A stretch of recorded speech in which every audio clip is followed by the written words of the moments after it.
Хамтдаа бүгдээрээ өнөөдрийн чимээгүй цагаа эхлүүлцгээе. За өнөөдрийн чимээгүй цагийн сэдв та миний төлөө үүнийг үйлцэн гэсэн сэдв байна. За хамтдаа залбираад эхлэе. Эзэн минь бид таны үгнээс суралцахаар ирлээ. Тэгээд өнөөдөр өөрийнхөө үгээр бидэнтэй яриач гэж залбирч байна. Амен. 2 дугаар сарын хүйтэн үдш бид гэртээ ирж байлаа.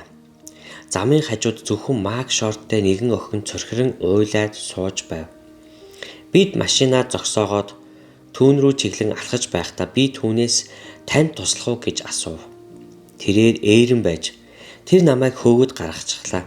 Би жирэмсэн. Найз залуу маань намайг гэрээсээ хөөчлөө гэж хэлсэн. Хил хүгээ хайж байх үед толгойд минь орж ирсэн цорын ганц бодол бол түүнд хүн чанарыг харуул гэсэн бодол байлаа. Тэгээд би түүнээс чиний нэр хэн бэ гэж асуув. Бритни.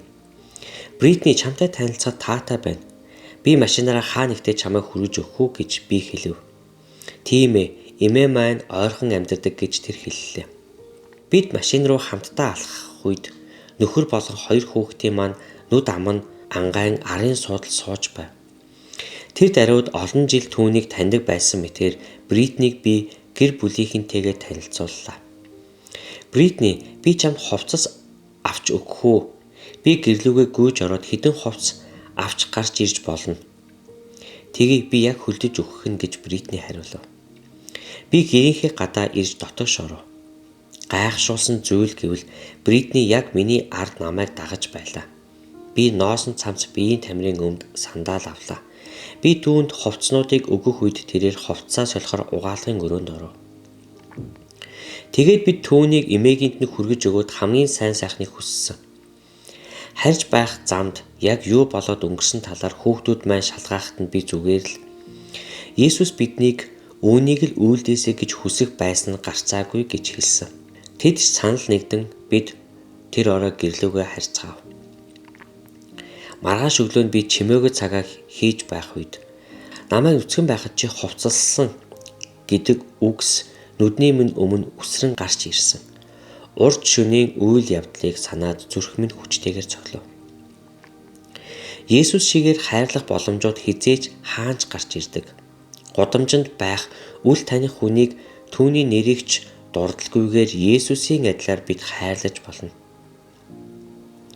Бритни Есүстэй нүүр тулах үед 2 дугаар сарын хүйтэн үдэш эмээгийн рүүгээ явх үед нь өөртөө нь учирсан нэгэн гэдгээр нь түүнийг таниасаа гэж би залбирч байваа.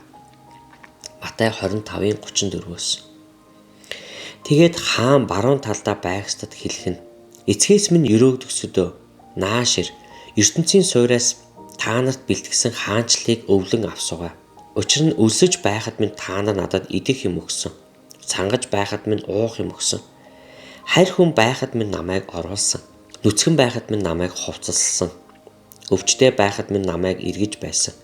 Шоронд байхад минь над дээр ирсэн билээ гэхэд зөвхт хүмүүс түүнд хизээ бид хизээ өсөж байхыг тань хараад хооллож цангахад тань уух юм өгсөн бэ. Хизээ бид харь хүн байсныг тань хараад урьж оруулан нүцгэн байхад тань хувцаслсан бэ. Хизээ бид өвчтэй байхыг тань хараад эргэж шоронд байхад тань очсон юм бэ гэх болно. Тэгэхэд хаан тэдэнд үннээр би танарт хэлье. Та нар энэ ах дүүсийн минь дорд нэгэнд ийм үйлдэлсэн бол надад хийсэн хэрэг гэж хэлнэ гэж. Бүгдээр хамтдаа Есүс шиг үйлдэцгээе. Тэгээд Бурхан ивэг